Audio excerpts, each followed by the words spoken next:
แถบเทือกเขาสูงตรงชายป่าแห่งหนึ่งที่นั่นได้มีบึงขนาดใหญ่ตั้งอยู่บึงนั้นมีชื่อว่าบึงพญาเย็นโดยในป่าแถบนี้ไม่เคยมีมนุษย์คนไหนได้เข้าไปถึงเลยแม้ในป่ารกทึบที่ใกล้กับบึงที่บางครั้งก็ได้พบเห็นมนุษย์อยู่บ้างแต่จริงๆแล้วนั่นไม่ใช่มนุษย์แต่เป็นสัตว์ป่าในสมัยโบราณที่สามารถแปลงกายเป็นมนุษย์ได้บึงพญาเย็นตั้งอยู่ณที่แห่งนี้มานานแล้วและลักษณะของบึงนั้นจะเป็นบึงน้ำขนาดใหญ่ภายในบึงน้ำมีสีดำนิ่งและน้ำในบึงไม่เคยไหวติงนอกเสียจากที่ผู้ปกครองบึงแห่งนี้ได้ขึ้นมาจากท้องน้ำและบริเวณโดยรอบขอบบึงจะปกคลุมไปด้วยต้นไม้ต้นใหญ่โตที่แต่ละต้นนั้นสูงชะลูดส่วนปลายกิ่งก้านก็ได้ยื่นลงไปในบึงจึงทำให้บึงแห่งนี้นั้นมีแค่แสงจางๆจากดวงอาทิตย์ส่องเข้ามาแตะต้องผืนน้ำบึงพญาเย็นมีผู้ปกครองบึงเป็นจระเข้ตัวใหญ่ที่มีอายุหลายร้อยปีจระเข้ตัวใหญ่นั้นมีชื่อว่าพญากุมภกันซึ่งพญากุมภกันนอกจากจะปกครองบึงพญาเย็นแล้วเขาก็ยังเป็นผู้ปกครองผืนป่าในแถบนั้นด้วยสัตว์เล็กสัตว์น้อยที่อาศัยอยู่ในบึงพญาเย็นและในพื้นที่ป่าต่างให้ความยำเกรงพญากุมภกันเพราะเขาปกครองที่นี่มาอย่างยาวนานแล้วและถึงแม้จะปกครองที่นี่มาอย่างยาวนานพญากุมภกันก็ไม่ได้อยู่อย่างเป็นสุขมากนักเพราะเขายังไม่มีทายาทสืบต่อสกุลพญากุมภกันมีเมียแล้ว2 ตนซึ่งเป็นนางจระเข้ตัวหนึ่งและนางเสืออีกตัวหนึ่งเพราะสัตว์ทุกตัวในป่าสามารถแปลงกายเป็นมนุษย์ได้ดังนั้นจระเข้ที่เป็นเมียหลวงของพญากุมภกันจึงเป็นหญิงสาวที่สวยงามแต่ดูโหดเหี้ยมไร้ความปราณีส่วนนางเสือไม่อยู่ในรูปลักษณ์ของมนุษย์เธอก็มีความสวยงามไม่แพ้กับนางจระเข้แต่เธอก็มีความดุร้ายที่น่ากลัวมากเช่นกันซึ่งพญากุมภกันแม้จะเป็นผู้สืบทอดให้ปกครองบึงพญาเย็นแต่สิ่งหนึ่งที่จะค้ำจุนอำนาจของเขาเอาไว้ได้ก็คือคู่ครองที่สามารถอุ้มชูให้เขาได้อยู่ในตำแหน่งเจ้าแห่งบึงซึ่งนางจระเข้และนางเสือนั้นเขาเองได้เลือกแล้วและคาดหวังเอาไว้ว่าเมื่อเขามีลูกของเขาก็จะได้เป็นผู้สืบทอดการปกครองต่อไปแต่ทั้งนางจระเข้และนางเสือก็ยังไม่มีลูกให้กับเขาเลยทำให้ตำแหน่งผู้สืบทอดของเขาเริ่มจะสั่นคลอนเพราะจระเข้ที่เป็นลูกพี่ลูกน้องของเขานั้นก็จ้องที่จะทำลายล้างเขาอยู่เช่นกันแต่ถ้าเมื่อไหร่ที่เขามีทายาทขึ้นมาเขาก็จะได้อยู่อย่างราบรื่นและไม่มีใครกล้ามาหือกับเขาได้อีกพญากุมภกันนั้นไม่ค่อยมีความสุขมากนักเพราะอำนาจที่มีอยู่ผู้เป็นญาติก็พร้อมจะแย่งชิงอยู่เสมอและเมียทั้ง2 ตนก็แย่งกันเป็นใหญ่พวกนางจะทำตัวดีและปรองดองกันเมื่ออยู่ต่อหน้าเขาเท่านั้นแต่พอลับหลังก็ทะเลาะกันอยู่บ่อยครั้งซึ่งเขาเองก็รู้ดีว่าทั้ง2 ตนไม่ได้เคารพเขาอย่างจริงจังโดยก่อนที่เขาจะมีคู่เขาก็พยายามจะหาสัตว์ตัวเมียที่พอจะมาสนับสนุนอำนาจของเขาได้และเมื่อได้นางจระเข้และนางเสือมาอยู่ข้างกายเขากลับรู้สึกว่าพวกนางช่วยอะไรเขาไม่ได้เลยพวกนางไม่เหมือนแม่ของเขาที่รักพ่อของเขาอย่างจริงใจแต่ก็คงผิดที่ตัวเขาเองเพราะเขาได้เลือกพวกนางมาโดยที่ไม่ได้รักใคร่อะไรพวกนางเช่นกันและในวันหนึ่งจู่ๆก็มีการขบฏเกิดขึ้นในบึงพญาเย็นโดยญาติของพญากุมภกันได้คิดทำร้ายนางจระเข้และนางเสือหลังจากนั้นก็คิดฆ่าพญากุมภกันด้วยกุมภกันพยายามปกป้องเมียทั้ง2 ตนและเขาก็สามารถช่วยพวกนางเอาไว้ได้แต่เขานั้นกลับถูกญาติทำร้ายจนบาดเจ็บและขึ้นมาจากบึงพญาเย็นหนีเข้าไปในป่าทึบกุมภกันได้ฝากให้คนสนิทและไว้ใจได้ดูแลบึงพญาเย็นไปก่อนในช่วงระหว่างที่เขาขึ้นมาจากบึงและเขาเองก็เชื่อว่าญาติของเขาที่ถูกเขาทำร้ายจนบาดเจ็บสาหัสเช่นกันคงจะยังไม่กล้ากลับไปที่บึงพญาเย็นในตอนนี้ เขาได้เห็นญาติของตนนั้นกระเสือกกระสนเข้าไปในป่าเขาจึงจำเป็นต้องขึ้นจากบึงเพื่อไปสืบหาข่าวและจะจัดการกับญาติให้จบสิ้นเรื่องราวกันไปเสียทีในระหว่างที่พญากุมภกันกำลังแกะรอยตามหาญาติที่คิดขบฏอยู่นั้นจู่ๆเขาก็รู้สึกวูบและโงนเงียจะล้มลงเขาพยายามนึกว่ามันเกิดอะไรขึ้นกับตัวเขาและพอนึกออกได้ว่าอาวุธที่ญาติของเขาใช้ทำร้ายตัวเขานั้นมันเคลือบยาพิษไว้ด้วยซึ่งยาพิษนั้นจะเริ่มออกฤทธิ์เมื่อเวลาผ่านไปนานพอสมควรพญากุมภกันจึงรู้สึกว่าตัวเองได้พลาดแล้วเพราะเขาได้หลงกลของญาติที่ขึ้นมาจากบึงและออกติดตามเข้าไปในป่าซึ่งญาติของเขาก็ต้องการให้เขาทำแบบนี้อยู่แล้วเพื่อหวังจะจัดการเขาในป่านั่นเองกุมภกันพยายามจะพาตัวเองไปหลบในที่ปลอดภัยเขาพยายามเดินทั้งที่ขาทั้งสองข้างเริ่มอ่อนแรงและดวงตาเริ่มพร่ามัวจนในที่สุดก็ไปล้มพับอยู่ที่หน้าถ้ำแห่งหนึ่งเมื่อกุมภกันตื่นขึ้นมาก็พบว่าตัวเองนั้นนอนอยู่ในถ้ำและกำลังมีใครบางคนทำอะไรกับร่างกายของเขาอยู่ด้วยเพราะระมัดระวังตัวอยู่แล้วทำให้เขาจับหมับเข้าที่ลำคอของคนคนนั้นและบีบเข้าอย่างเต็มแรงกุมภกันรู้สึกได้ว่าอีกคนดิ้นรนและสะบัดออกจนร่างกระเด็นหลุดไปจากมือแข็งแกร่งของเขาด้วยเพราะเขายังบาดเจ็บอยู่และได้ออกแรงจัดการกับคนเมื่อกี้ทำให้เขาได้กลายร่างเป็นพญาจระเข้ทันทีและร่างที่กระเด็นไปไกลก็กลายร่างเป็นควายตัวหนึ่งนอนแน่นิ่งอยู่กับพื้นถ้ำเมื่อพญากุมภกันรวบรวมกำลังได้เข้าที่เข้าทางแล้วร่างของเขาก็กลับกลายเป็นมนุษย์อีกครั้งและเมื่อเขามองไปที่ร่างของควายตัวนั้นร่างของควายก็ค่อยๆแปลเปลี่ยนเป็นมนุษย์ผู้หญิงซึ่งแต่งตัวเหมือนสาวชาวบ้านทั่วๆไปหญิงสาวคนนั้นมีรูปร่างที่อ่อนแอและบอบบางเรือนผมของเธอดำคลับและยาวสยายมาจนถึงแผ่นหลังเมื่อเธอลุกนั่งได้เธอก็รีบกระถดถอยหนีไปจนชิดผนังถ้ำและมองกุมภกันด้วยความหวาดกลัวนางควายสาวตนนี้มีชื่อว่ากาสรเธออาศัยอยู่ในถ้ำแห่งนี้มานานแล้วและตอนที่เธอกำลังจะเดินออกจากถ้ำเพื่อไปหาอาหารเธอก็พบพญากุมภกันนอนหมดสติอยู่ที่หน้าถ้ำเมื่อนางกาสรเห็นพญากุมภกันเธอก็รู้ทันทีว่าเป็นพญาจระเข้ที่ปกครองบึงพญาเย็นและปกครองสัตว์ทั่วไปในป่าแห่งนี้ตอนแรกเธอสองจิตสองใจว่าจะช่วยดีหรือไม่แต่เพราะเธอนั้นเป็นควายที่มีน้ำใจและชอบช่วยเหลือใครต่อใครอยู่แล้วเธอเลยตัดสินใจลากร่างของพญากุมภกันเข้ามาในถ้ำแล้วออกไปหาหญ้าสมุนไพรเพื่อนำมารักษาพญากุมภกันนั้นไม่เคยคิดว่าผู้ที่ช่วยเหลือเขาไว้จะเป็นเพศเมียและดูบอบบางเช่นนี้ที่สำคัญเธอดูหวาดกลัวเขาอย่างที่สุดไม่ต้องกลัวข้าดอกเจ้าช่วยข้าไว้ใช่หรือไม่แล้วเจ้าชื่ออะไรข้าชื่อกาสร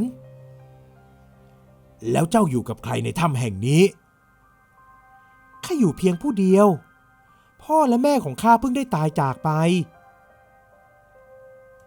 พญากุมภกันได้พักรักษาตัวอยู่ในถ้ำแห่งนั้นนานหลายวันโดยมีนางกาสรเป็นผู้ดูแลและจากความใกล้ชิดกุมภกันก็ถูกใจนางกาสรเพราะนางทั้งน่ารักและอ่อนโยนกุมภกันจึงเกี้ยวพาราสีจนนางกาสรตกเป็นเมียของเขาในที่สุดเมื่อหายดีแล้วกุมภกันก็จะกลับไปยังบึงพญาเย็นโดยได้บอกให้นางกาสรไปกับเขาด้วยแต่นางกาสรปฏิเสธเพราะเธอนั้นรู้ดีว่ากุมภกันมีเมียอยู่แล้ว2 ตนแต่กุมภกันก็ไม่ยอมและพาเธอไปด้วยจนได้ระหว่างทางกุมภกันสังเกตเห็นความไม่สบายใจของนางกาสรซึ่งเขารู้สาเหตุดีและเขาได้ให้สัญญาว่าจะปกป้องเธอและดูแลเธอให้ปลอดภัยเมื่อลงไปถึงบึงพญาเย็น ทุกอย่างก็เรียบร้อยคนสนิทของพญากุมภกันนั้นได้ดูแลบึงและเหล่าสัตว์เป็นอย่างดีส่วนญาติที่คิดขบฏก็ยังมิได้กลับมาพญากุมภกันเลยพานางกาสอนไปแนะนำให้นางจระเข้และนางเสือได้รู้จักพร้อมทั้งกำชับ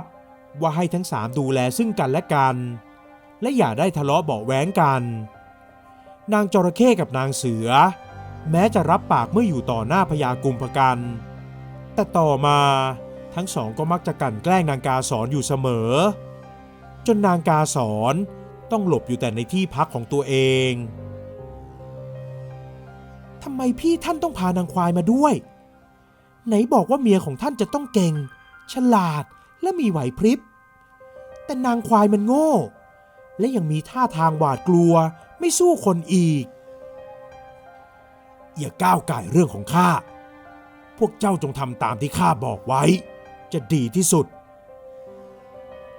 นางกาสอนที่มักจะถูกกลั่นแกล้งอยู่เสมอจนครั้งหนึ่งเธอหนีออกมาจากบึงพญาเย็นได้แต่พญากุมภกันก็ตามเธอกลับไปอีกและสอบถามจนได้ความว่านางจระเข้และนางเสือได้กลั่นแกล้งนางอยู่บ่อยครั้งพญากุมภกันเลยสั่งทั้งสองนางว่าถ้ายังคิดกลั่นแกล้งนางกาสอนอีกเขาจะไล่ให้ทั้งสองตน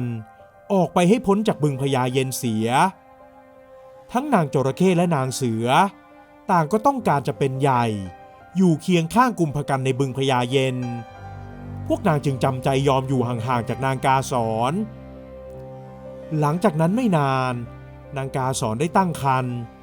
ทำให้พญากุมภกันดีใจมากเขาจึงดูแลประคบประหงมนางเป็นอย่างดีจนนางจระเข้และนางเสือเกิดความอิจฉาแต่หลังจากนั้นทั้งนางจระเข้กับนางเสือก็กลับตั้งครรภ์ไล่เลี่ยกันอีกพญากุมภกันเลยยิ่งรักนางกาสอนมากขึ้นเพราะเขาคิดว่านางกาสอนได้นำความโชคดีมาให้แก่เขาแต่กาสอนกลับรู้สึกดีที่นางจระเข้และนางเสือได้ตั้งครรภ์เพราะพญากุมภกัน